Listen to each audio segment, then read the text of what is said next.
Bismillahirrahmanirrahim. Assalamualaikum warahmatullahi wabarakatuh. Perkenalkan, nama saya Regita Givani dengan NIM 2214090030.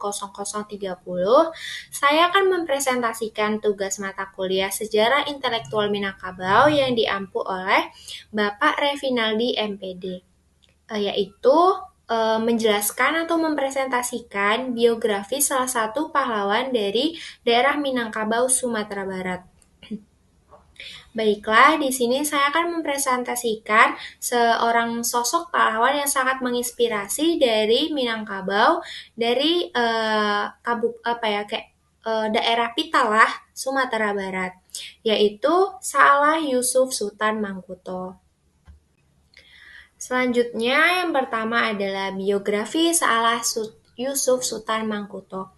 Salah Yusuf Sultan Mangkuto atau dikenal dengan SY Sultan Mangkuto lahir pada tahun 1901 di Nagari Pitalah, Tanah Datar, Sumatera Barat.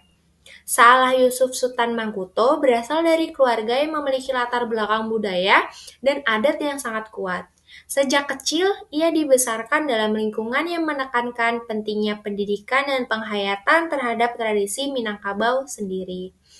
Ayahnya merupakan seorang pemuka adat yang memperkenalkan Sultan Mangkuto pada nilai-nilai adat Minangkabau yang sangat mempengaruhi dalam pembentukan karakter maupun pola pikirnya Sultan Mangkuto itu sendiri. Di sisi lain, ibunya juga seorang yang berasal dari keluarga terpelajar yang juga memberikan pengaruh besar terhadap kecintaannya pada pendidikan. Yang selanjutnya adalah pendidikan Sultan Mangkuto. Yang pertama, pendidikan awal. Pendidikan awal Sultan Mangkuto dimulai dari belajar di sekolah tradisional yang ada di daerah Minangkabau, Nagari Pitalah, Tanah Datar, Sumatera Barat. Kemudian melanjutkan di sekolah formal, di mana di sekolah formal tersebut dia menunjukkan minat bakat di bidang sosial, budaya, dan agama yang muncul di diri dia saat itu, maksudnya yang bisa dikembangkan. Yang selanjutnya, karir Sultan Mangkuto. Sultan Mangkuto memiliki karir yang sangat banyak. Yang pertama adalah beliau adalah pendiri cabang Muhammadiyah di Padang Panjang dan menjadi ketua pimpinan Muhammadiyah di Sumatera Tengah pada tahun 1949 sampai 1956. Selanjutnya, Sultan Mangkuto terlibat dalam peristiwa 3 Maret pada tahun 1947. Selanjutnya, Sultan Mangkuto terjun aktif mendukung PRRI atau yang lebih dikenal sebagai Pemerintah Revolusioner Republik Indonesia pada tahun 1958. Selanjutnya, Sultan Mangkuto diangkat dan dipilih sebagai Bupati Solok pada tahun 1946 sampai dengan tahun 1947. Selanjutnya, Sultan Mangkuto terpilih juga sebagai anggota DPR pada tahun 1955. Sultan Mangkuto juga aktif dan tergabung dalam panitia pembentukan Balai Perguruan Tinggi Hukum Pancasila di Padang. Perguruan Tinggi Hukum Pancasila yang dimaksud itu adalah cikal bakal dari Universitas Andalas pada tahun 1953. Selanjutnya, Sultan Mangkuto menjadi panitia pembentukan Universitas Darul Hikmah di daerah Bukit Tinggi pada tahun 1953. Selanjutnya ada karya Sultan Mangkuto. Sultan Mangkuto memiliki beberapa karya yang saya ketahui dari platform-platform media yang saya baca pada kemarin. Yang pertama adalah Sultan Mangkuto menciptakan buku Minangkabau Perjuangan Kebudayaan.